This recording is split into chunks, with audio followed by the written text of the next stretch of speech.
नमस्कार, मैं हूं अविनाश कुमार। आप देख रहे हैं समाचार प्लस। समाचार प्लस की खास पेशकश चुनावी खबरों का पंचनामा का ये तीसरा एपिसोड है। इस तीसरे एपिसोड में हम चुनावी चर्चा करेंगे और जानने की कोशिश करेंगे कि कैसे यूपी की सियासत बदल रही है।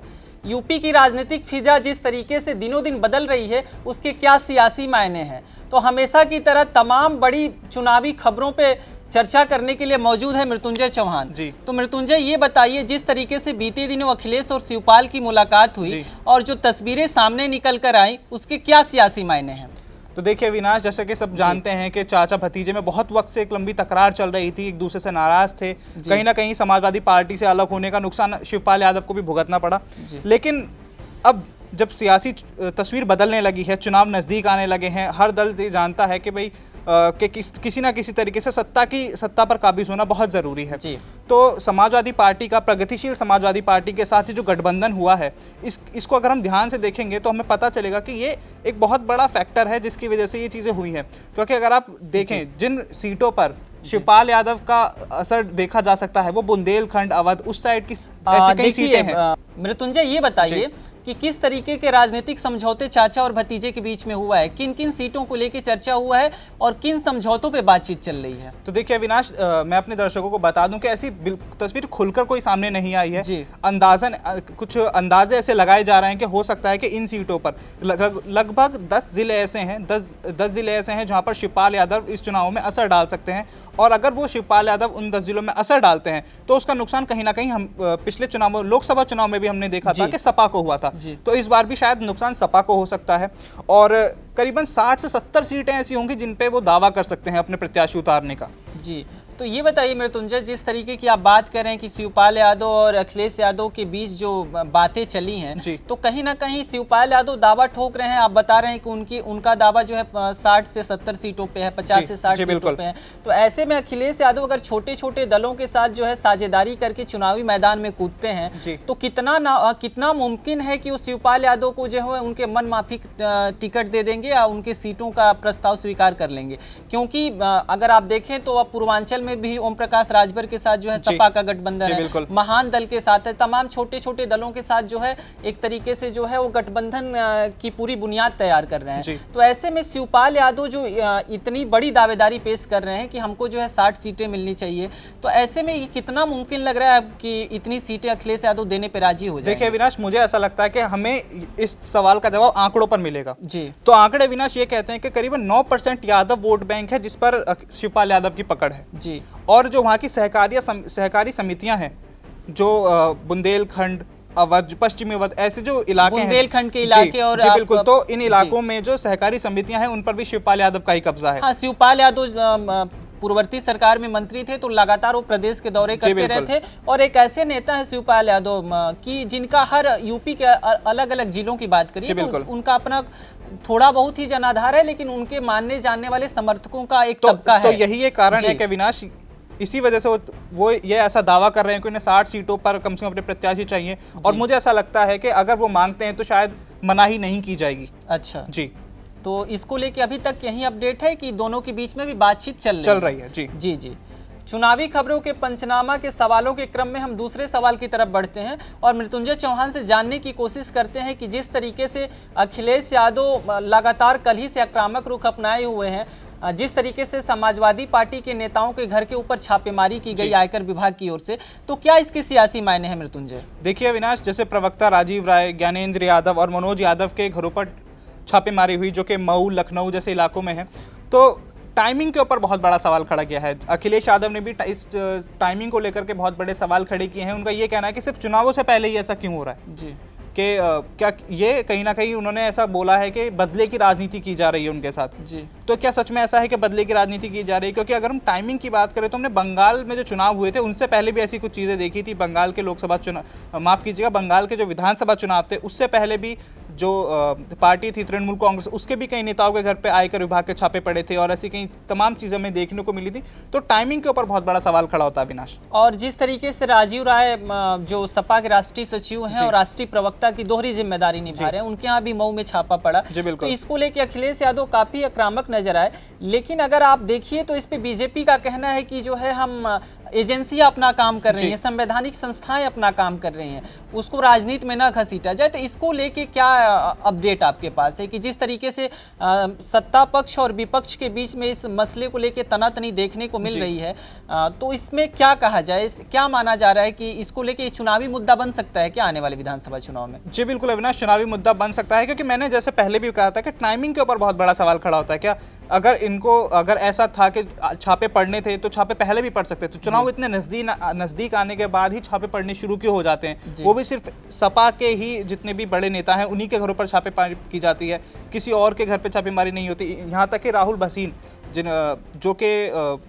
राहुल भसीन सपा से जुड़े एक नेता हैं जी, तो उनके घर पे भी छापेमारी की जाती है। तो टाइमिंग के ऊपर बहुत बड़ा सवाल है अविनाश कि ये जो वक्त है, चुनावी जो वक्त है, जो चुनावी फिजा जो चल रही है, उसमें ये कहीं ना कहीं बहुत बड़ा मुद्दा रहेगा। और जैसे कि मैंने आपको बताया कि बदले की राजनीति की बात की जा रही है, बदले की राजनीति। तो मृत्युंजय, जिस तरीके से अखिलेश यादव ने कल रायबरेली में कहा कि आने वाले दिनों में जो है, जिस तरीके से अभी तो आयकर विभाग की कार्रवाई देखने को मिली है, आने वाले दिनों में ईडी और तमाम जो संवैधानिक एजेंसियां हैं जी, उनका दुरुपयोग भारतीय जनता पार्टी करेगी। तो इस पे तो सियासत की रोटियां सेकने का सिलसिला शुरू हो चुका है। लेकिन जो आपने कहा टाइमिंग को लेके, तो कहीं ना कहीं आप जिस तरीके से अखिलेश यादव का आक्रामक रुख रहा है, तो क्या आप मानते हैं कि अखिलेश यादव के जो आरोप हैं, इन आरोप में कितना आपको दम नजर आता है? देखिए विनाश, अब क्योंकि सपा से जुड़े लोग हैं, उनके यहाँ छापेमारी की जाती है, तो उनकी अपनी दलीलें हो सकती हैं, उनकी अपनी दलीलें हैं। लेकिन अगर सेंट्रल एजेंसी अपना काम कर रही है तो इस पर कहा नहीं जा सकता कि बदले की राजनीति है, क्योंकि सेंट्रल एजेंसियों के पास अपने कुछ सबूत होंगे,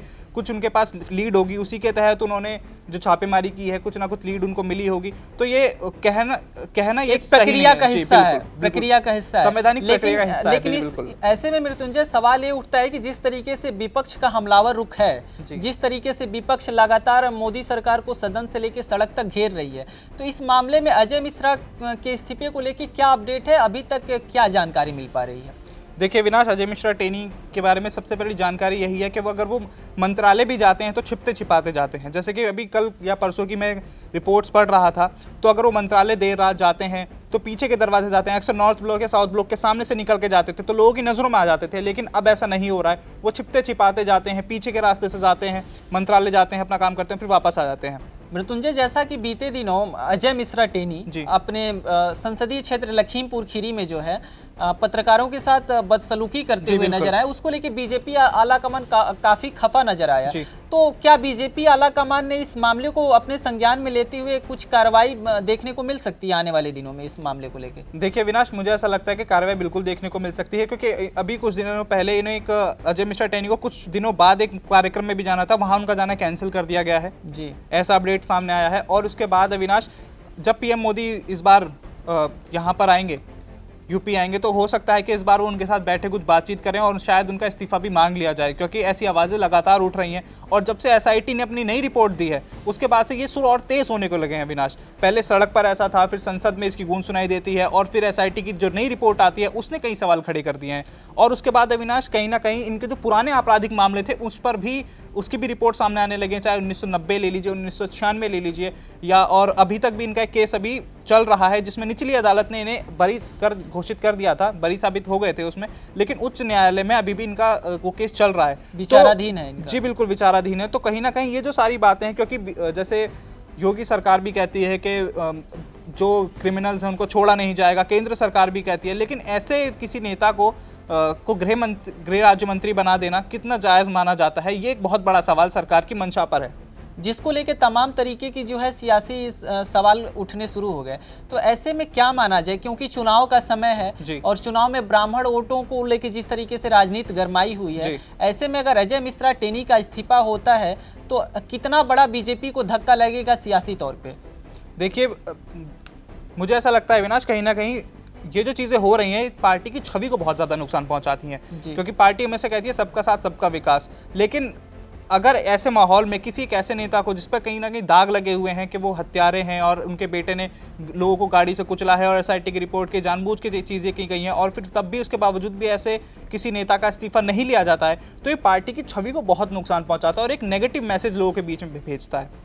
मृत्युंजय, भारतीय जनता पार्टी और समाजवादी पार्टी जिस तरीके से सूबे में दौरा करके अपने लिए चुनावी जमीन मजबूत कर रही है, वहीं कांग्रेस पार्टी की बात की जाए तो कांग्रेस पार्टी जो है यूपी की सत्ता से 32 सालों से बेदखल है। जी बिल्कुल। तो ऐसे में जिस तरीके से प्रियंका गांधी और राहुल गांधी की कल सक्रियता देखी गई अमेठी में, आज प्रियंका गांधी शक्ति संवाद कर रही है रायबरेली में, तो कहीं ना कहीं जो कांग्रेस पार्टी का बनवास खत्म होगा क्या आने वाले विधानसभा चुनाव में?